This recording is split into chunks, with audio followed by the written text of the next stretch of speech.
सत साहेब सभी को राम राम। भगत जियों, संध्या आरती हर कोई करता है और हमारे भारतीय समाज में चाहे मंदिर में होती हो चाहे घर में होती हो, लेकिन संध्या आरती हर जगह होती है। चाहे वो फिर राम की हो, कृष्ण की हो, चाहे वो किसी भी देवी देवता की हो, संध्या आरती हर कोई करता है। कबीर साहेब भी बताते हैं कि संध्या आरती करनी है, कैसे करनी है। संध्या आरती से पहले हम करते हैं मंगलाचरण। मंगलाचरण हर जगह होता है, उसके बाद आरती शुरू होती है।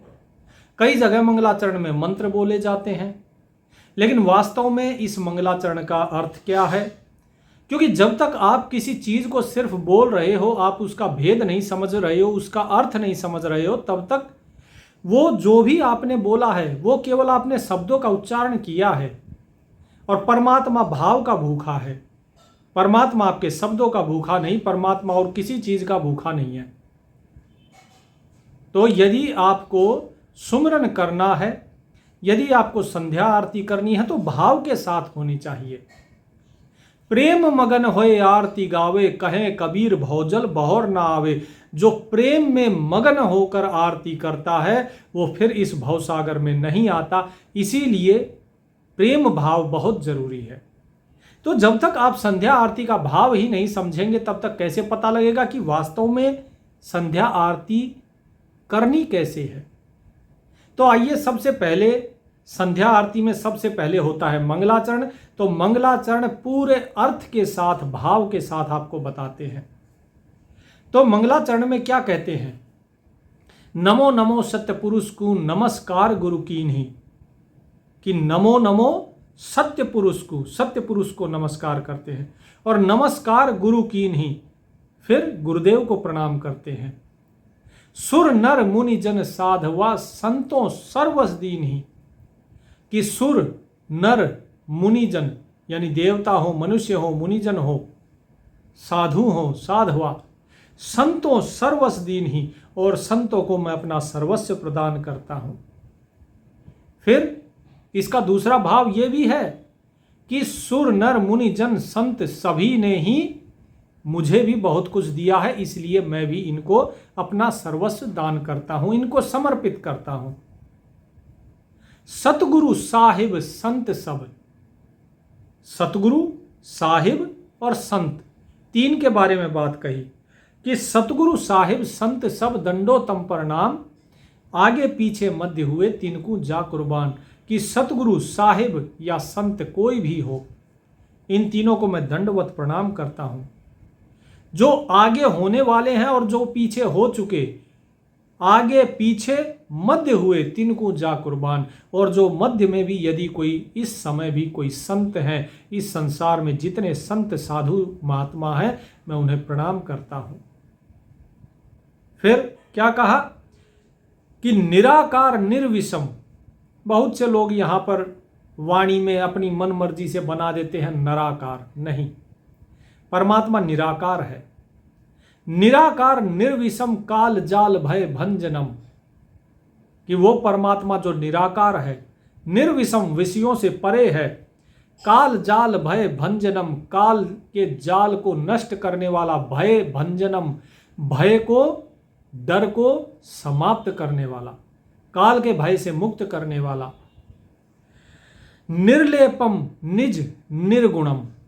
निर्लेपम जो निर्लिप्त है, निज जो स्वयं ही है, निर्गुणम जो गुणों से परे है। निर्लेपम निज निर्गुणम, अकल अनूप बेसुन्न धुन। कि वो अक्ल रूपी है, बुद्धि चेतना, और क्या है? अक्ल अर्थात ज्ञान, बुद्धि जो ज्ञान स्वरूपी है, जो अनुपम है। बेसुन्न धुन, धुन अर्थात शब्द स्वरूपी, और बेशून्य अर्थात जो शून्य बेशून्य इन सब से परे है। जो सात शून्य है, इन सातों शून्य से परे है, जो उस परमात्मा की बात हो रही है कि उन्हें मैं प्रणाम करता हूं। फिर क्या कहा? सोहम सुरति समापतम। आपको बताई थी कि 17 सुरत होती हैं, 16 सुरती काल है और 17वीं सुरती है सोहम सुरति, कि सोहम सुरति समापतम सकल समाना निर्तलय, कि सोहम सुरत के द्वारा जो प्राप्त होता है सकल समाना निर्तलय, और सभी के अंदर वो जो है समाया हुआ है। निरत लय अर्थात जो हमारी निरत होती है वो लय हो जाने पर वो प्राप्त होता है। सोहम सुरत के द्वारा और निरत को लय करने के बाद जब उस नाम में लय कर दिया जाता है, परमात्मा में लय कर दिया जाता है, तब उसकी प्राप्ति होती है। किसकी? उज्ज्वल हिरंबर हरदमम बेप्रवाह अथाह वार पार नहीं मध्यतम। जो उज्ज्वल है अर्थात प्रकाशमान है, हिरंबर है अर्थात सोने की तरह शुद्ध है, चमकीला है, हरदमम जो हमेशा है, ऐसा कोई क्षण नहीं जब वो परमात्मा ना हो। बेप्रवाह है अर्थात जिस प्रकार नदी का जल प्रवाहित होता है इधर से ऊंचाई से लेकर नीचाई तक, हिमालय से लेकर समुद्र तक, वो बेप्रवाह है क्योंकि वो सर्वव्यापक है, उसे आने जाने की जरूरत होती ही नहीं। अथाह है, वो अथाह है कि उसकी था नहीं पाई जा सकती। वार पार नहीं मध्यतम, उसका कोई वार पार नहीं है, ना ही उसका मध्य है। तो जिसका आदि अंत, वार पार अर्थात जिसका आदि अंत कुछ भी नहीं पता हो, जिसका मध्य नहीं पता हो, उसके आकार को कैसे कोई कह सकता है कि ये आकार है। इसीलिए जो ये कहते हैं कि ये परमात्मा नराकार है, वेदों में प्रमाण है, ये प्रमाण है, वो प्रमाण है, ये सारे प्रमाण काल के हैं। काल को नराकार बताया गया है, परमात्मा के लिए वो बात नहीं है। परमात्मा नराकार, मनुष्य के आकार में परमात्मा नहीं है। ठीक है जी। फिर क्या कहते हैं? गरीब जो सुमरत सिद्ध होई, जिसका सुमरन करने से सिद्धि प्राप्त हो जाती है। गणनायक गलताना, जो सभी गणों का नायक है, जो सबके अंदर गलतान है। करहूं अनुग्रह सोई पारसपद परवाना, कि वही मुझ पर अनुग्रह करे और मुझे उस पारसपद का, उसकी मुझे प्राप्ति कराए। पारसपद कौन सा है? परम तत्व, परमात्म तत्व की प्राप्ति। फिर क्या कहते हैं कि आदि गणेश मनाऊं गणनायक देवन देवा। यहां पर जो शिव के पुत्र गणेश है उनकी बात नहीं है, आदि गणेश की, कि जो आदि गणेश है अर्थात सभी गणों का ईश्वर है, जो गणनायक गणों का स्वामी है। गलताना आदि गणेश मनाऊं गणनायक देवन देवा, जो देवों का भी देव है।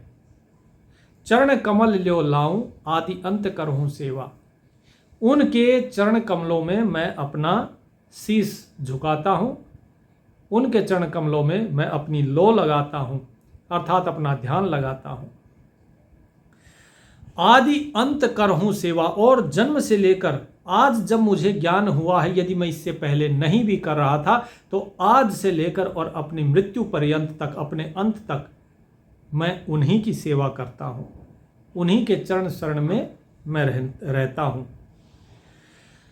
परम शक्ति संगीतम रिद्धि सिद्धि दाता सोई, जो परम शक्ति है उससे ज्यादा शक्तिशाली कोई नहीं। संगीतम, जो हमेशा संगी है, हमेशा साथ रहता है, जो कभी बिछुड़ता नहीं है। आत्मा के साथ वो परमात्मा हमेशा रहता है। रिद्धि सिद्धि दाता सोई, और रिद्धि सिद्धि देने वाला भी वही है, वही दाता है और कोई दाता नहीं। यहां पर रिद्धि सिद्धि देने वाले किसको बताया जाता है? आमतौर पर बताया जाता है जो महादेव और पार्वती के पुत्र गणेश है, बोले वो है। लेकिन यहां साहिब ने बताया है कि नहीं, रिद्धि सिद्धि सब देने वाला वो परमात्मा ही है जो आदि गणेश है। तो क्या कहा? रिद्धि सिद्धि दाता सोई, अवगत गुण है अतीतम, जो अवगत है, जिसकी गति नहीं जानी जा सकती। गुण है अतीतम, जो गुणों से अतीत है अर्थात गुणातीत है। ना ही उसे कोई निर्गुण कह सकता है, ना ही सगुण कह सकता है, वो इन दोनों से परे है। अवगत गुणातीतम, सत्य पुरुष निर्मोही, और वही सत्य पुरुष है, वो मोह से परे है। फिर क्या कहते हैं? जगदम्बा जगदीशम मंगल रूप मुरारी। जगदम्बा अर्थात जगत की मां, सारे जगत को पैदा करने वाला, किसी को जन्म देती है जो, उसे हम मां कहते हैं। तो इस सारे संसार को पैदा किया है उसने, इसीलिए जगत की माता भी वो परमात्मा ही है। जगदीशम जगत का ईश्वर वो परमात्मा ही है। मंगल रूप मुरारी, वही मंगल रूप है, वही मुरारी है, वही मालिक है। यहां पर मुरारी परमात्मा को कहा गया है, यहां पर मुरारी श्री कृष्ण को ना सोच लेना। मंगल रूप मुरारी। तन मन अर्पों शीसम भक्ति मुक्ति भंडारी, कि मैं अपना तन, अपना मन और अपना शीस आपको समर्पित करता हूं। आप ही भक्ति के और मुक्ति के दाता हो, आप ही भक्ति मुक्ति के भंडार, जो जिनके पास भंडार है मुक्ति का, वो आप ही हो, आप ही मुक्ति देने वाले हो। सुर नर मुनिगण ध्यावें ब्रह्मा विष्णु महेशा, कि जिसकी वंदना स्वयं देवता भी, मनुष्य भी, गंधर्व, ज्ञानी ध्यानी, सुर नर मुनिजन सब ध्यान कर रहे हैं, जिसका गुणगान कर रहे हैं, जिसकी महिमा का। सुर नर मुनिगण ध्यावें ब्रह्मा विष्णु महेशा, ब्रह्मा विष्णु महेश भी जिसका ध्यान धर रहे हैं। शेष सहस मुख गावें पूजे आदि गणेशा, कि शेष भी अपने हजारों मुखों से जिसकी वंदना कर रहे हैं, वही आदि गणेश है। तो यहां पर बिल्कुल स्पष्ट कर दिया है, ब्रह्मा विष्णु महेश से भी परे वो परमात्मा है।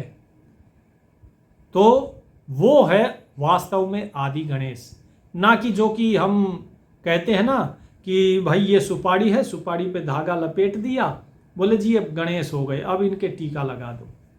वो तो सुपारी है, वो गणेश नहीं है। असली गणेश हमारे अंदर है, जिनका मंत्र क्या है?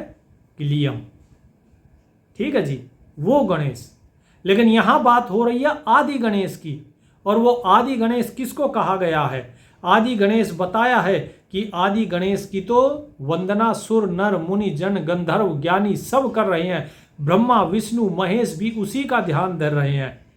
ठीक है जी, इंद्र कुबेर ये भी, और धर्मराय वरुण ये सब भी उसी का ही ध्यान कर रहे हैं, उसी को ध्यान रहे हैं कि इंद्र कुबेर सरीखा वरुण धर्मराय ध्यावें समर्थ जीवन जी का मन इच्छा फल पावे, कि समर्थ हो जाता है जीवन उनका जो उस साहिब का ध्यान धरता है, जो उसकी वंदना करता है।